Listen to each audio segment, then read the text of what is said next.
friends are urging anyone.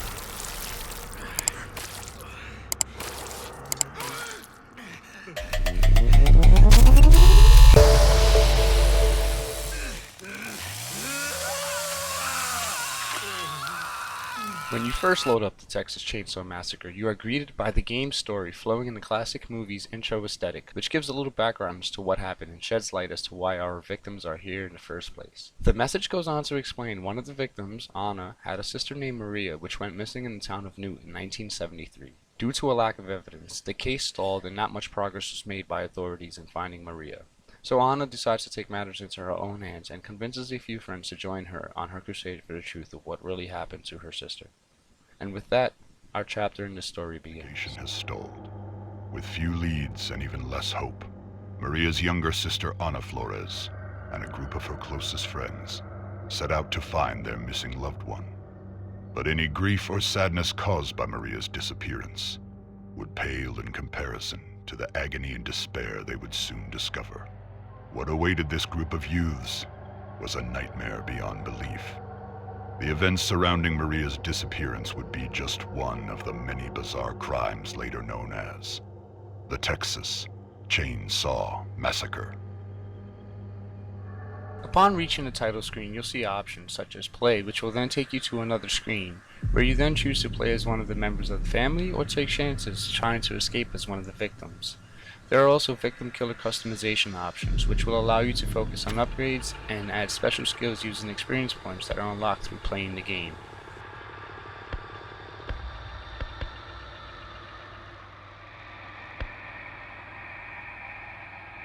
More experience points are gained for completing tasks and successfully hunting down and finishing off victims.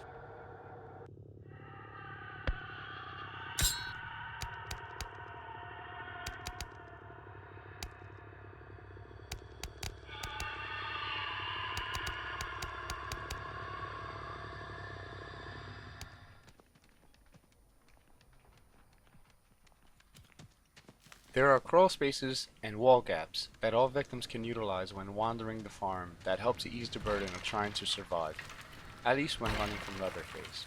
I say this because members like the Hitchhiker and Sissy can be relentless in their pursuit of happiness that comes from hunting and slaughtering victims and actually take an unsettling pleasure in it when they finally catch their prey.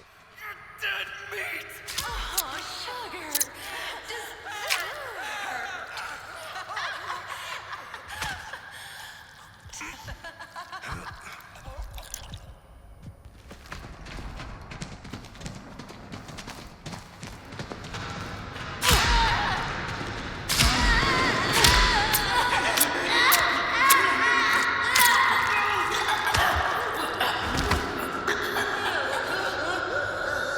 Now, while the game leans heavily on the family side, it does offer some semblance of balance for victims in ways of navigating and in means of escape when encountering members of the family.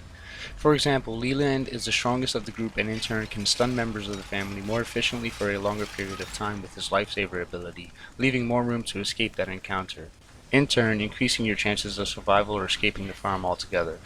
While a victim like Connie can use her focused ability to instantly crack locks and lock doors of the sort, but at the price of being unable to sustain a large amount of damage.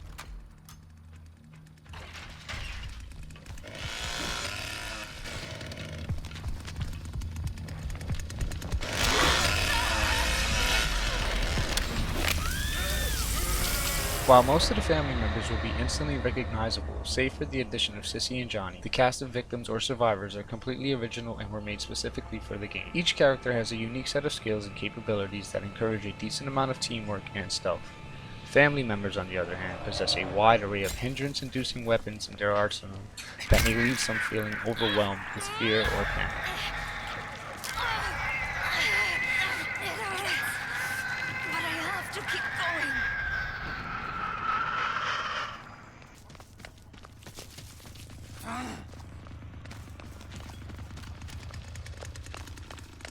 While Leatherface is the star of the show, the other family members are by no means slouches and can really mess up your day, let alone the immobile grandpa that is capable of using echolocation to seek out survivors that are moving, climbing, or rummaging for tools and alert the killers to their locations, all from the comfort of his rocking chair. Who the hell are these people?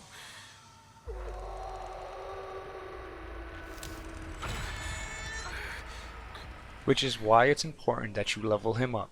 How does one level up Grandpa? Blood. Lots of blood. As a killer, you will accumulate blood from attacking or killing victims in little vials that eventually get full. There are also buckets with hooks that have pieces of mystery meat hanging over them that slowly drop blood into said buckets, which can then be collected by any of the killers and hand-fed to Grandpa, who in turn alerts killers to victims' locations once a certain threshold is met. Grandpa plays a crucial role in locating hard-to-find or sneaky victims, so it's imperative that you level him up to max. Once max level is reached, there will be nowhere left to hide. Even if standing completely still, Grandpa will be able to locate anyone on the property.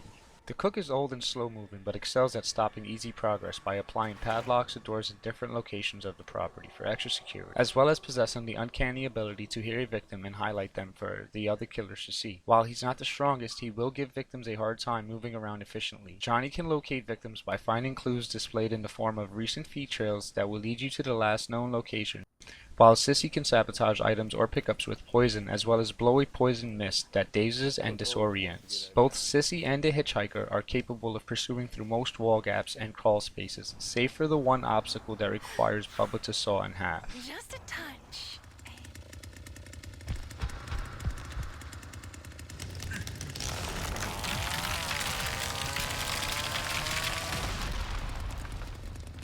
Speaking of Bubba, the big man himself, Leatherface, the reason we're all here. How does he play, you ask? Well, he plays just fine, especially when you get around to messing with different builds. He is the main attraction. He's not crazy overpowered or anything like that. Well, at least as far as chainsaw-wielding maniacs go. He is unique in the sense that he starts in the basement with the victims, unlike the other killers, in turn getting a head start in the mayhem, as well as being the only mandatory pick before the match can start. Revving up the chainsaw for the first time and seeing sounds from other panicking victims left an impression of power, limited albeit.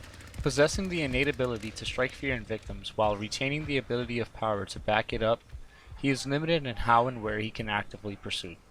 Leatherface cannot follow through wall gaps or crawl spaces due to his and his equipment's size, and is prone to the chainsaw stalling or overheating if revving is not watched, and he can be stunned by victims, mainly Leland. Leatherface is strong and can kill in just a few hits if managed properly, but due to this lacks the mobility advantage some of the others might have. You can account for this by speccing into the proper skills, for example, endurance-based skills, then applying them to loadouts for future access easily. Respec and resets loadouts.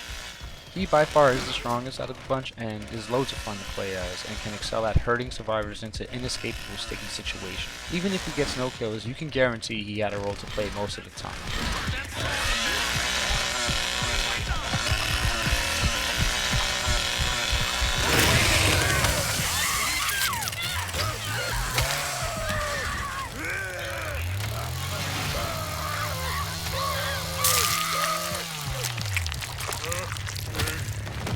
When playing as a victim, the goal obviously is to survive and escape.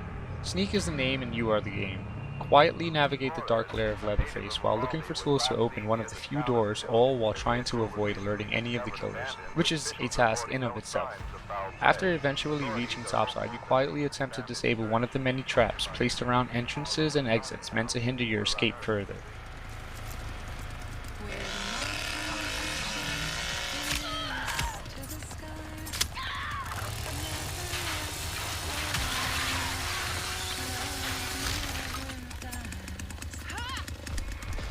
Successfully getting one of these areas open, preferably quietly, will allow you and potentially the rest of the victims a chance to live.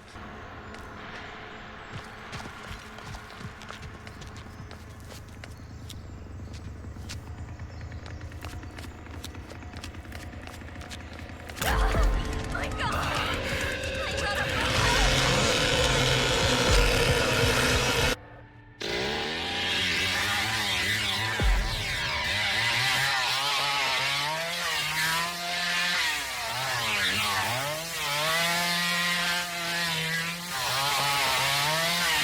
Whether risking the odds playing as a victim or filling the role of an adrenaline-crazed killer who wants to potentially eat or serve you on a platter, there's always a guaranteed bloody fun time to be had, again and again.